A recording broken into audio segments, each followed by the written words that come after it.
తెలంగాణలో స్థానిక సంస్థల ఎన్నికల జోరు కొనసాగుతుంది. మరో 6 రోజుల్లో తొలి విడత ఎన్నికల పోలింగ్ నిర్వహించనున్నారు. ఇప్పటికే మొదటి దశ సర్పంచ్ ఎన్నికలకు సంబంధించి నామినేషన్ల పర్వం పూర్తయింది. ఈ క్రమంలో తొలి విడత పంచాయతీ ఎన్నికల్లో వందల సర్పంచ్ స్థానాలు ఏకగ్రీవమయ్యాయి. తొలి విడత పంచాయతీ ఎన్నికలకు సంబంధించిన పూర్తి వివరాలను ఎన్నికల సంఘం వెల్లడించింది. రాష్ట్రంలో తొలి దశ పంచాయతీ ఎన్నికల్లో భాగంగా 81,020 మంది అభ్యర్థులు సర్పంచి, వార్డు సభ్యుల పదవుల కోసం బరిలో దిగారు. ఈ క్రమంలో 395 గ్రామాలలో సర్పంచ్ పదవులు ఏకగ్రీవమయ్యాయి. రెండో దశలో 4,332 సర్పంచ్ పదవులకు 28,278 నామినేషన్లు దాఖలయ్యాయి. మూడో దశ నామినేషన్ల గడువు శుక్రవారం ముగియనుంది.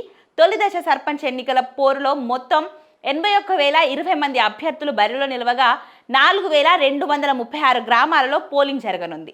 తొలి విడత సర్పంచ్ పదవులకు నామినేషన్లు దాఖలు చేసిన వారిలో 8,095 మంది తమ అభ్యర్థిత్వాన్ని ఉపసంహరించుకున్నారు.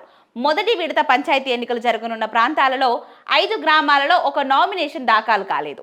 మిగిలిన 3,836 గ్రామాల్లోని సర్పంచ్ పదవులకు 13,127 మంది పోటీ పడుతున్నారు. రెండో దశ ఎన్నికలు ఈ నెల 14న జరగనున్నాయి. ఈ దశలో 4,332 సర్పంచ్ పదవులకు 28,278 నామినేషన్లు దాఖలయ్యాయి. ఇక రెండో దశ పంచాయతీ ఎన్నికల్లో సగటున 6.5 మంది పోటీ పడుతున్నారు. ప్రధాన పార్టీల మద్దతుదారులు భారీ సంఖ్యలో ఎన్నికల బరిలో నిలిచారు. రెండో విడత ఎన్నికలకు సంబంధించి నామినేషన్ల ఉపసంహరణకు డిసెంబర్ 6న తేదీ వరకు గడువు ఉంది. పోలింగ్ 14న జరగనుంది. అదే రోజు ఫలితాలు వెల్లడవుతాయి.